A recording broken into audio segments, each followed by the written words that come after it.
அதிமுக கூட்டணியிலே 84 தொகுதிகளை கேட்கும் பாஜக.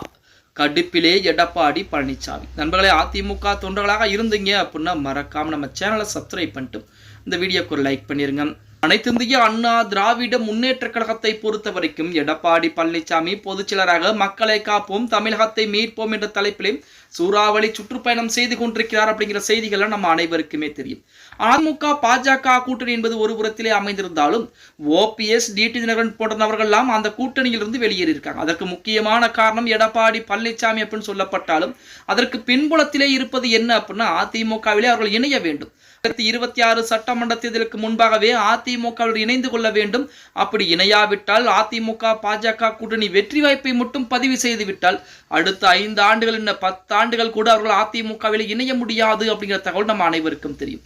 அதன் காரணமாகத்தான் பாஜக கூட்டணியை விட்டு வெளியேறினால் பாஜக எடப்பாடி பழனிசாமிக்கு அழுத்தங்களை கொடுப்பார்கள். அதை பயன்படுத்தி நம்ம அதிமுகவில் இணைந்து கொள்ளலாம் என தப்பு கணக்கு போட்டார்கள் ஓபிஎஸ் டிடி தினகரன் சசிகலா போன்றவர்கள். முறியடித்திருக்கிறார். தற்சமயம் அதிமுக கூட்டணி பாஜக கூட்டணியிலே ஓபிஎஸ்க்கு சம்மதம் தெரிவித்திருக்கிறார். தினகரனுக்கு வாய்ப்புகளே இல்லை அப்படிங்கிற மாதிரி சொல்லி இருக்கிறார். இப்ப நமது பாஜகவை பொறுத்த வரைக்கும் அதிமுக கூட்டணியிலே மொத்தமாக ஒரு 84 தொகுதிகளை கேட்கிறார்களாம்.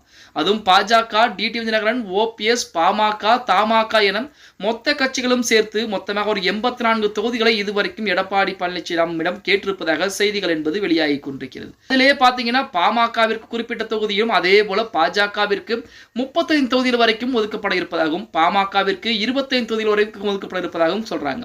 பின்பு அம்மா மக்கள் முன்னேற்ற கழகம் ஓபிஎஸ் மற்றும் தமாக உள்ளிட்ட கட்சிகளுக்கு தொகுதிகளை ஒதுக்க முடிவு செய்யப்பட்டிருப்பதாக பாஜக தரப்பின் சார்பாக தற்சமயம் தகவல் என்பது வெளியாகி இருக்கிறது. திமுக 150 தொகுதிகளில் போட்டியிட்டால் 2011 சட்டமன்ற தேர்தலில் திமுகவிற்கு ஏற்பட்ட நிலை உருவாக அதிக வாய்ப்பு உள்ளது.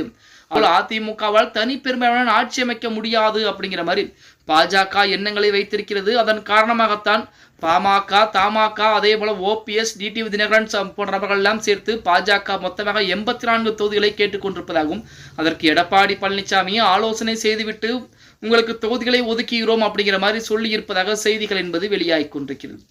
25 தொகுதிகள் வரைக்கும் ஒதுக்குவதற்கு எடப்பாடி பழனிசாமி சம்மதம் தெரிவித்திருக்கிறார். அதே பாஜகவிற்கு 35 தொகுதிகள் வரைக்கும் ஒதுக்குவாரா அப்படின்னா அந்த இடத்திலே ஓபிஎஸ் டிடி தினகரன் இருந்தால் ஒதுக்குவதற்கு வாய்ப்புகள் என்பது இருக்கிறது அப்படின்னு கூட சொல்லலாம். அதே போல தேமுதிக கூட்டணிக்கு வந்தால் தேமுதிகவிற்கு 10 தொகுதிகளாவது கண்டிப்பாக ஒதுக்கிவிட வேண்டும். அப்படி இருக்கக்கூடிய சூழலில் அதிமுக போட்டியிடக்கூடிய தொகுதிகளுடைய எண்ணிக்கை என்பது குறைய ஆரம்பிக்கும். இதனுடைய எண்ணிக்கை என்பது குறைந்தால் தனி பெரும்பான்மை நிரூபிப்பதற்கு அதிமுக கொஞ்சம் சற்று தயக்கம் காட்டத்தான் செய்வார்கள் அப்படின்னே கூட சொல்லலாம். பொறுத்திருந்து பார்க்கலாம் எடப்பாடி பழனிசாமி கூட்டணி கட்சிகளுக்கு எத்தனை தொகுதிகளை ஒதுக்கப் போகிறார் அப்படிங்கிறத. வீடியோ பிடிச்சிருந்தா மறக்காம லைக் பண்ணிருங்க. அதே போல பாஜக போன்ற கட்சிகளுக்கு எத்தனை தொகுதிகளை ஒதுக்கலாம் அப்படிங்கிறத கீழே மறக்காம கமெண்ட் பாக்ஸ்ல பதிவு நண்பா.